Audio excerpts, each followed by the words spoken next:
ils ont échangé leur téléphone portable. Lorsqu'ils s'aperçoivent de leur méprise, ils sont séparés par 10 000 kilomètres. Elle est fleuriste à Paris. Il tient un restaurant à San Francisco. C'est dans la curiosité. Chacun explore le contenu du téléphone de l'autre. Une double indiscrétion et une révélation. Leurs vies sont liées par un secret qu'ils pensaient enterré à jamais. Ouais, ils ont dû se régaler à lire ça. Eh bonjour, comment ça va? Vous allez bien? Oui, ça va, parfaitement bien. Ouais, oui, merci beaucoup. Et vous?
affaire qui met en jeu des millions de dollars et l'avenir d'une femme handicapée.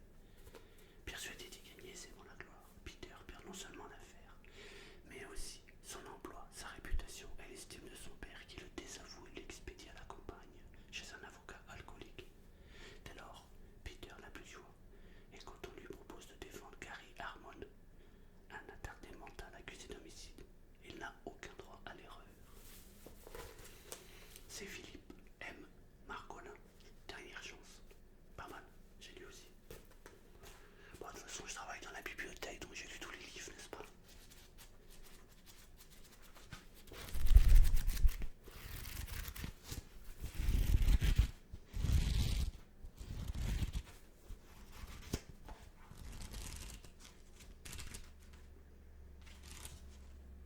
L'université d'État de Wilkins avait été fondée en 1942 pour répondre aux besoins du développement agricole de l'Oregon.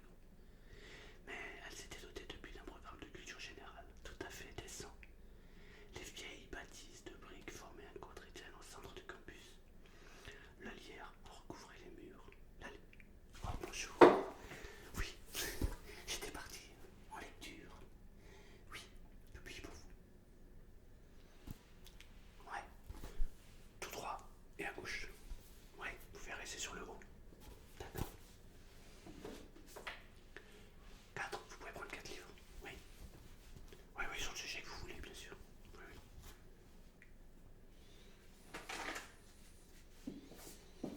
Ah. Ah.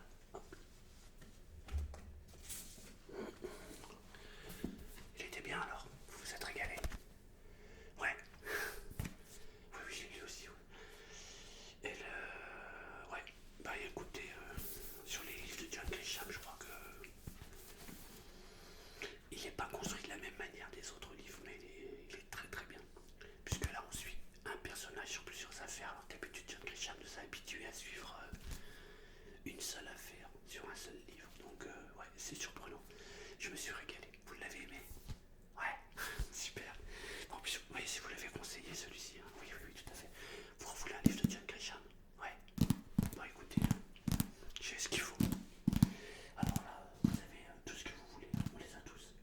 Vous avez le couloir de la mort, le clandestin, l'engrenage, l'idéaliste, la dernière récolte, la- le maître du jeu. Ah, le maître du jeu est très très bon. L'associé, la revanche, la transaction, le client, l'héritage, la loi du plus faible. Et puis alors, Noël est déjà passé. Mais celui-ci est rigolo. Enfin rigolo. Ça s'appelle Pas de Noël cette année. C'est pas un livre sur les avocats, mais je trouve ça très intéressant. C'est sur une, on va dire, c'est un conte familial. Et c'est vraiment, vous voulez la couverture? Ouais. Cette année, Luther et Nora Krang ne fêteront pas Noël. À la place, ils s'offriront une croisière aux Caraïbes, mais les voisins s'opposent fermement à cette décision. Tous les ans, ils se donnent beaucoup de mal pour emporter le prix des plus belles décorations du quartier. Et il n'est pas question pour eux d'être privés de ce moment de gloire, sous prétexte que Nora et Luther refusent d'illuminer leur jardin et d'accrocher un bonhomme de neige en plastique sur leur toit. La résistance s'organise pour les obliger à rentrer dans leur rang. Peu à peu, la vie des Cranks devient un enfer. Les catastrophes se succèdent, tous plus absurdes les unes que les autres. L'affaire frôle le drame, avant de tourner à la farce. Moi j'ai bien aimé. J'ai bien aimé. C'est pas une histoire d'avocat, c'est même surprenant pour du Grisham. Mais c'est vraiment pas mal. Ça vous tente? Non? Bon, vous préférez rester sur les livres d'avocat? Alors, bah, vous avez tout ce que vous voulez, il y en a vraiment beaucoup. Le maître du jeu, ouais, ah, il est pas mal. De toute façon, moi j'aime bien tous les livres de Grisham. Alors, le maître du jeu. D'ailleurs, c'est ça que je voulais vous dire, comme vous aimez beaucoup la lecture et que vous aimez bien les livres, je voulais vous dire que je crois que c'est à partir de la semaine prochaine, il me semble. Oui, il me semble que c'est à partir de la semaine prochaine. Si vous allez sur YouTube et que vous voyez la chaîne ASMR et chuchotement, il y aura une lecture chuchotée toutes les semaines, minimum une. Il va essayer. Alors j'en ai parlé avec lui, vous le connaissez? Ouais, super. Il est bien ce gars-là. Ouais, il est pas mal. Ouais, moi aussi ouais, j'aime bien aussi. Ouais. De toute façon, j'aime bien la SMR, donc voilà. Et en fait, il est passé nous voir. Et il a dit qu'il allait faire une lecture chuchotée. Et aussi, parce qu'il aime bien aussi l'inaudible, il va tâcher de faire une lecture chuchotée et une lecture inaudible aussi. Alors, il ne sait pas s'il le fera sur le même livre ou s'il prendra 2 livres, mais en tout cas, à partir de la semaine prochaine, il y en aura au moins une par semaine. Voilà ce qu'il m'a dit. Ça vous fait plaisir? Ouais, bah moi aussi. C'est top. Donc voilà. Alors le maître du jeu, ouais, c'est un super bouquin. Tout jury a son leader, et c'est lui qui, à l'instant décisif, détient la clé du verdict. Céleste Wood, la veuve d'un ancien fumeur mort d'un cancer du larynx, intente un procès aux grandes compagnies de tabac américaines. Du côté de la plaignante, un vieil avocat brillantissime. Du côté de la défense, une équipe de techniciens de pointe, servie en sourdine par un homme qui ne reculera devant rien. Car l'enjeu est de taille. Si les compagnies perdent ce procès, elles seront définitivement ruinées par les plaintes en cascade qui s'enlivreront. La partie semble perdue d'avance, mais à l'heure du verdict, un grain de sable vient enrayer la machine. Il s'appelle Nicolas Esther. Il est le maître du jeu. Alors, ça vous tente? Ouais. Eh bien écoutez, celui-ci, la semaine prochaine, il sera en lecture chuchotée. Vous le prenez en attendant. Ah, tenez, régalez-vous avec celui-ci. Ouais. Vous en prenez un ou deux? Un seul? Ouais, de toute façon vous venez souvent. Ouais, je sais, ouais, bien sûr. Super. Je vais juste prendre votre carte. Merci. Alors, je vais enregistrer le livre. Hop là. Voilà, super. Tenez, hop là, merci. Voilà.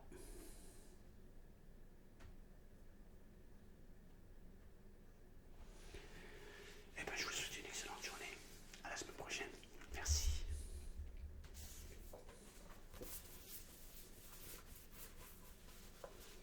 Voilà, déjà celui-là. Qu'est-ce qu'ils ont fait avec ça? J'espère que l'intérieur n'est pas abîmé.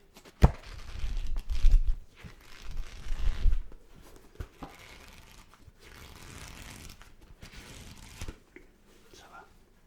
Il n'est pas abîmé.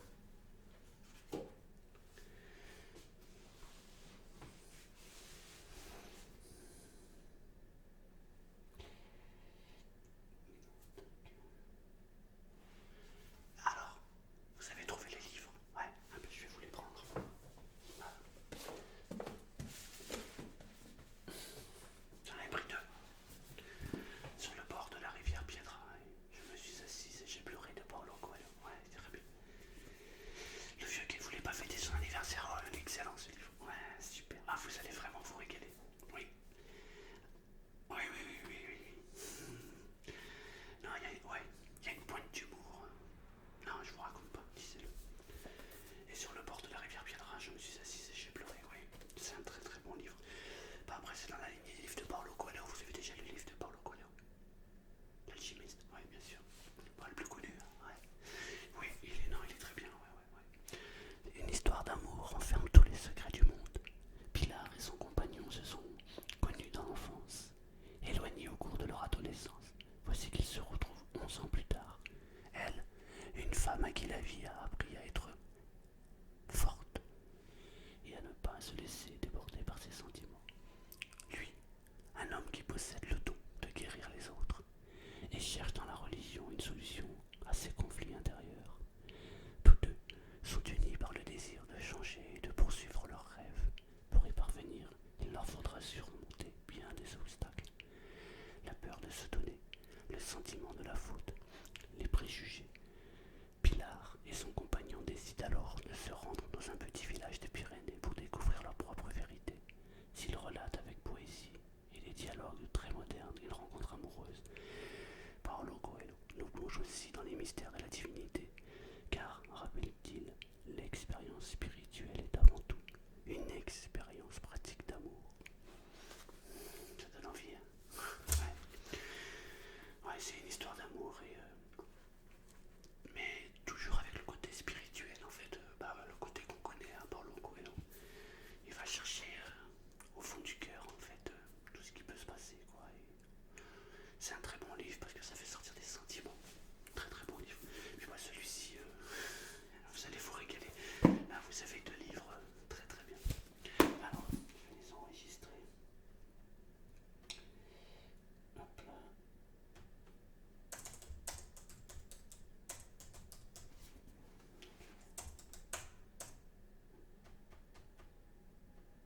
professionnel, la santé et l'énergie sans se priver du plaisir de manger. C'est écrit par un restaurateur d'origine italienne. En Italie on mange bien. Autodidacte passionné par la Renaissance et Léonard de Vinci. Ah bah voilà pourquoi. Ça s'explique la couverture. Le code minceur implique le nombre d'or. Principe antique de beauté et d'harmonie au domaine de l'alimentation pour garantir un amincissement durable. Alors ils disent qu'il y a un manuel de diététique, une manière saine et naturelle d'apporter, etc. etc. Je sais pas, je l'ai pas lu. Non, je l'ai pas lu. Je l'ai pas lu.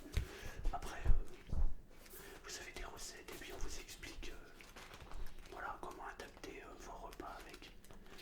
C'est un petit peu technique à mon avis. Hein, c'est pas forcément que des recettes, mais ça peut être intéressant parce que justement, on va vous expliquer comment comprendre voilà, le processus de la minceur. Donc ça peut être intéressant. J'ai eu quelqu'un qui l'a lu et qui m'a dit que du bien. Elle l'a lu en entier et puis maintenant elle a composé ses repas par rapport aux recettes qui sont là et j'avoue que j'ai vu un changement. Ouais. Ah oui, elle a minci. Oui.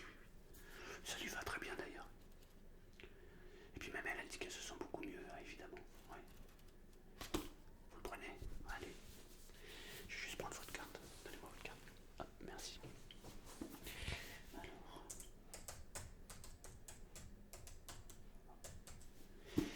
Donc le code pour le master.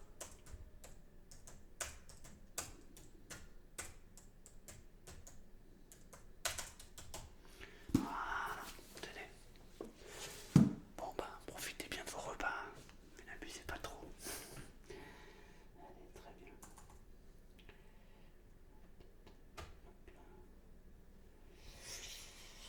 Bon, bah, c'est pas tout ça, mais quelle heure là maintenant? Ah bah, il est bientôt fini. Mesdames et messieurs, je vous informe que nous allons fermer